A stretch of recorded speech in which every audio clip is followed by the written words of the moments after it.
मानो चिड़े की मौत के बाद रानू चिड़िया ने सागर वाला जंगल छोड़ दिया था। अब वो अपने दो छोटे बच्चों के साथ पहाड़ों वाले जंगल में आ गई थी। मम्मा, ये जंगल कितना सुंदर है। हाँ बेटी, ये जंगल बहुत सुंदर है। प्रार्थना करो जंगलवासी भी अच्छे हों। मम्मा, जंगल सुंदर है तो जंगलवासी भी अच्छे होंगे। बच्चों, रात होने से पहले हमने घोंसला बनाना है। आप दोनों पेड़ की डाल पर बैठो, मैं खुश्क लकड़ियां जमा कर लूं। फिर रानू चिड़िया तिनके लेने चली जाती है। रानू चिड़िया कुछ ही देर में घोंसला बना लेती है। पास ही कालू कौवे का भी घोंसला था। वो कौवा बहुत ज्यादा बदतमीज था। वो दूसरे पक्षियों को तंग करने का कोई मौका जाने नहीं देता था। रात हो जाती है। अचानक रानू चिड़िया का घोंसला जोर जोर से हिलने लगता है। मम्मा, ये क्या? पता नहीं बच्चों, ना आंधी है ना तूफान। चलो पेड़ की डाल पर चलो। फिर चिड़िया और उसके दोनों बच्चे पेड़ की डाल पर रात गुजारते हैं। मम्मा, मुझे यहाँ डर लग रहा है। इतने में कालू कौवे की आवाज आती है। ये तो रोज होगा। क्या मतलब रोज होगा? ये पेड़ मेरा है, यहाँ सिर्फ मेरा घोंसला बनेगा। कौवे भाई, मैंने बहुत मेहनत से घोंसला बनाया है, प्लीज ऐसा मत करें। मेरे दो छोटे छोटे बच्चे हैं। मैं क्या करूं? अगर बच्चे हैं तो जाओ जाकर और घोंसला बनाओ। ठीक है, लेकिन हमें कुछ दिनों की मोहलत दे दो। ठीक है ठीक है। रानू चिड़िया सुबह होते ही जंगल की तरफ निकल जाती है और दाना जमा करने लगती है। इतने में वहाँ मिठू तोता आ जाता है। चिड़िया, लगता है नहीं आई हो, पहले कभी नहीं देखा। जी मिठू भाई, मैं अभी कल ही आई हूँ। यहाँ पास ही पेड़ पर घोंसला बनाया था। बनाया था? क्या मतलब? आते ही एक कौवे ने तंग करना शुरू कर दिया। कहता है कि वो उसका पेड़ है। चिड़िया, तुमने वहाँ घोंसला क्यों बनाया? वो दुष्ट कौवा तो बहुत बदमाश है। वो सामने बरगद का पेड़ है। तुम अपने बच्चों के साथ वहाँ आ जाओ। बहुत बहुत धन्यवाद तोते भैया, मैं भोजन करके अभी आती हूँ। रानू चिड़िया अपने बच्चों के लिए भोजन लेकर खुशी खुशी आती है। अम्मा, आप बहुत खुश लग रही हैं।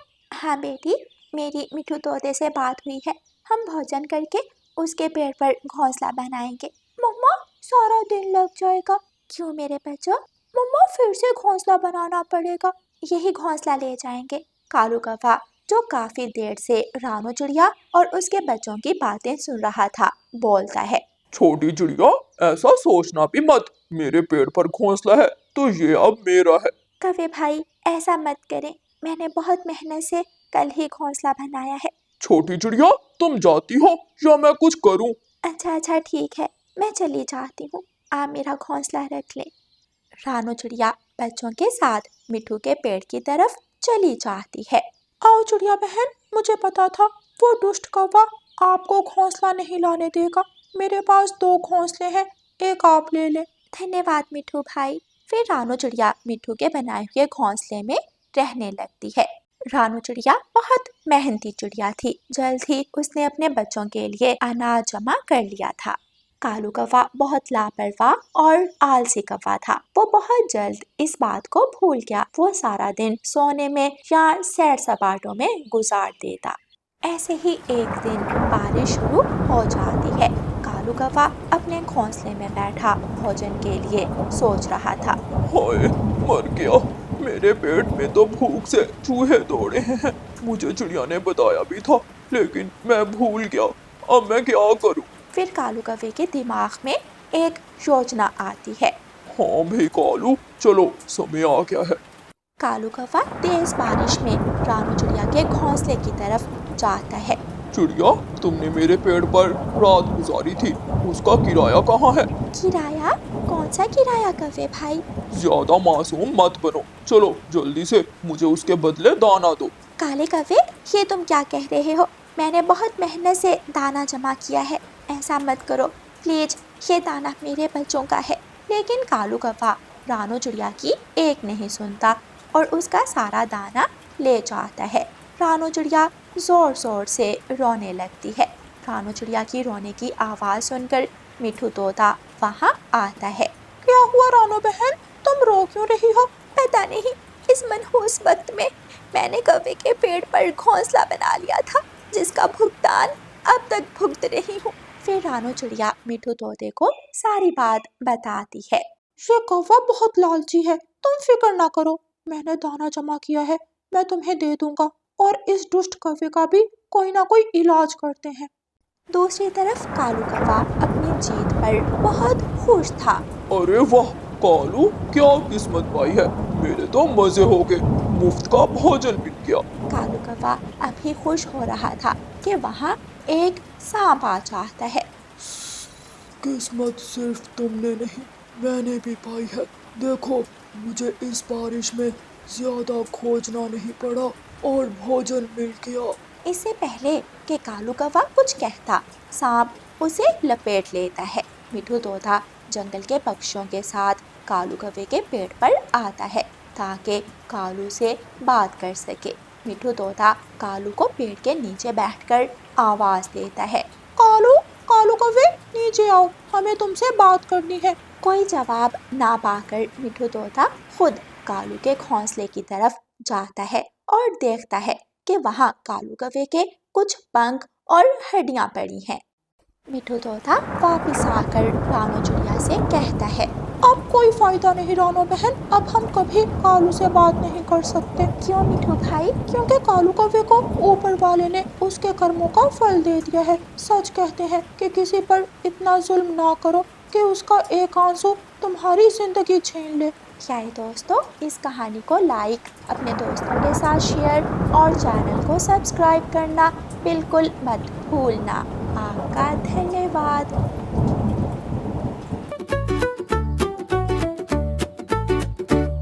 मैं हूँ नन्ही रानो चिड़िया, करती हूँ मैं ची ची ची।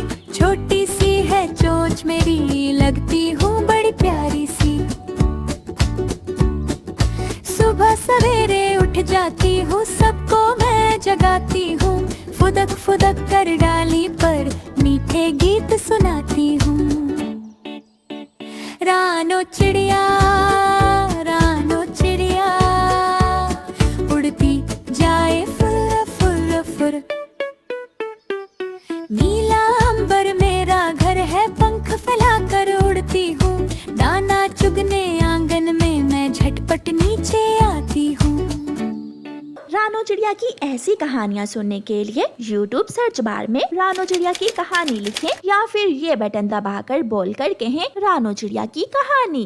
जंगल में गर्मियाँ शुरू हो चुकी थी और अनाज मिलना मुश्किल हो चुका था। रानो चिड़िया रसोई में परेशान बैठी थी। अब मैं क्या करूं? अनाज तो खत्म हो गया है और ऊपर से कोई काम भी नहीं मिल रहा। बाहर बहुत गर्मी है और कुकू और गुड़िया को बहुत भूख लगी है। अगर मैंने जल्द कोई काम ना ढूंढा तो मेरे बच्चे भूखे रह जाएंगे। मम्मा, ले आए ना दाना, कब से पेट में चूहे दौड़ रहे हैं और हमें बहुत प्यास भी लगी है।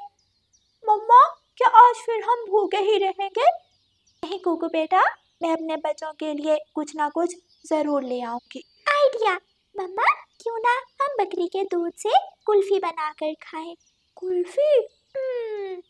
हाँ मम्मा। लेकिन गुड़िया बेटी, कुल्फी को जमाएंगे कैसे?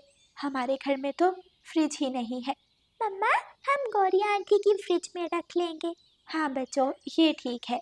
रानो चिड़िया बाल्टी उठाकर घर से बाहर जाती है और बकरी का दूध निकालने लगती है। आज तो बकरी ने भी बहुत कम दूध दिया था। शायद गर्मी में बकरी के लिए घास की कमी है। बकरी का दूध भी कम पड़ गया है।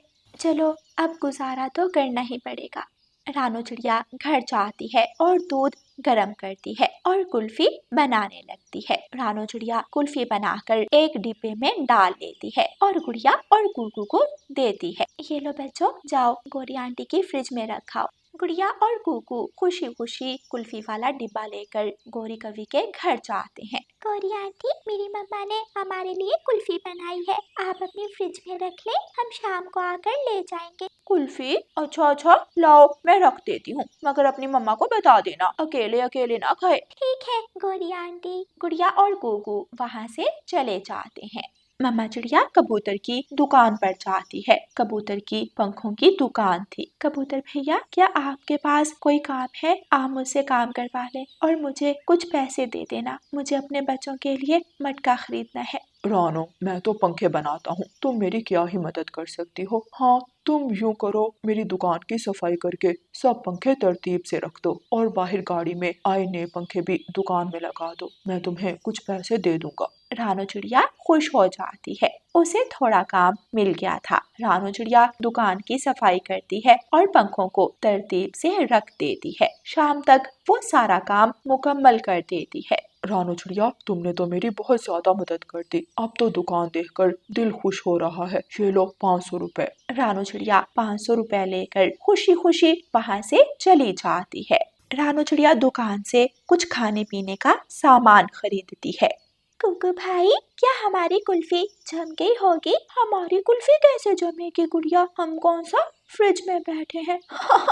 दोनों बहन भाई हंसने लगते हैं और वह दोनों कुल्फी खाने का बेचैनी से इंतजार कर रहे थे। जग्गू कौवा घर आता है और फ्रिज खोलता है और पानी की बोतल निकालकर पानी पीने लगता है। ओह, सुकून मिल गया।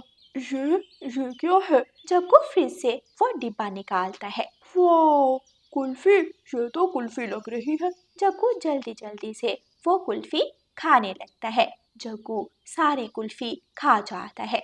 गौरी कभी भी बोतलों में पानी भरकर घर आ जाती है। जग्गू, सत्यानाश हो तुम्हारा। ये कुल्फी तो रानो चिड़िया के बच्चे रिखवा कर गए थे। ये तुमने क्यों खाई? मम्मा, मुझे क्या पता कि ये गुड़िया और कुकू की है। क्या हुआ जो खा ली? कुल्फी ही तो थी। गुड़िया कुकू, देखो मैं मटका ले आई। अब तुम दोनों जाओ और जाकर नदी से पानी भर लाओ और मैं तुम दोनों के लिए खाना बनाती हूँ। मम्मा, आप आज क्या बनाएगी? आज मैं अपने बच्चों के लिए बिरयानी बनाऊंगी। गुड़िया और कुकू नदी पर पानी पीने चले जाते हैं। वो दोनों नदी से पानी का मटका भरते हैं। कुकू भाई, घर जाकर गौरी आंटी के घर से कुल्फी लाकर खाएंगे। हाँ ठीक है गुड़िया बहन, जल्दी चलो। गुड़िया और कुकू वापस उड़ते हैं। वो दोनों घर पहुंच जाते हैं। मम्मा, अब हम कुल्फी ले आए? हाँ ठीक है बच्चों, ले आओ। गुड़िया और कुकू गौरी कवि के घर चले जाते हैं। गौरी आंटी, हमारी कुल्फी दे दे। तभी गुड़िया वहाँ पर खाली डिब्बा पड़ा देखती है और जग्गू के मुंह पर कुल्फी लगी हुई देखती है। ये क्या जग्गू, तुमने हमारी कुल्फी खा ली? हमने इतनी मेहनत से कुल्फी बनाई थी। कुकू रोने लगता है। हमारी कुल्फी, हमने तो 2 दिन से कुछ भी नहीं खाया था। जग्गू, तुमने कितना बुरा किया है, बेचारे मासूम बच्चे। कुकू भाई चुप हो जाओ, हम कुल्फी दोबारा बना लेंगे। मैं कब से इंतजार कर रहा था। कोई बात नहीं कुकू भाई, अब क्या हो सकता है, आप चुप हो जाओ। जग्गू भाई, अगर आपने कुल्फी खानी ही थी तो आप हमसे मांग लेते, हम साथ मिलकर खा लेते तो कितना मजा आता। लेकिन चोरी करके आपने हमारा दिल दुखाया है। जग्गू कौवा अपनी गलती से बहुत शर्मिंदा होता है। गुड़िया कुकू, मुझे माफ कर दो। गुड़िया और कुकू वहाँ से चले जाते हैं। कालू कौवा घर आ जाता है। गौरी कवि सारी बात कालू कौवे को बताती है। जग्गू बेटा, तुमने गलती की, अब हम मिलकर उसे सुधारेंगे। कालू कौवा दुकान पर जाता है और आइसक्रीम का बड़ा डिब्बा लेकर आता है। गुड़िया और कुकू अभी घर पहुँचे ही थे कि कालू और गौरी जग्गू को साथ लेकर चिड़िया के घर जाते हैं। कालू भाई, गौरी बहन, आप। रानो बहन, मेरे बेटे को माफ कर देना, इससे गलती हो गई। ये ले बच्चों, आइसक्रीम। बच्चे आइसक्रीम देखकर खुश हो जाते हैं। मैंने बिरयानी बनाई है, आए सब मिलकर बिरयानी खाते हैं और फिर आइसक्रीम का मज़ा लेंगे। फिर वह सब खुशी खुशी बिरयानी खाते हैं और बाद में आइसक्रीम खाते हैं। जग्गू कौवे को सीख मिलती है कि जो मज़ा मिलकर खाने में है वो चोरी करके खाने में नहीं है। प्यारे दोस्तों, इस कहानी को लाइक, अपने दोस्तों के साथ शेयर और चैनल को सब्सक्राइब करना बिल्कुल मत भूलना। आपका धन्यवाद।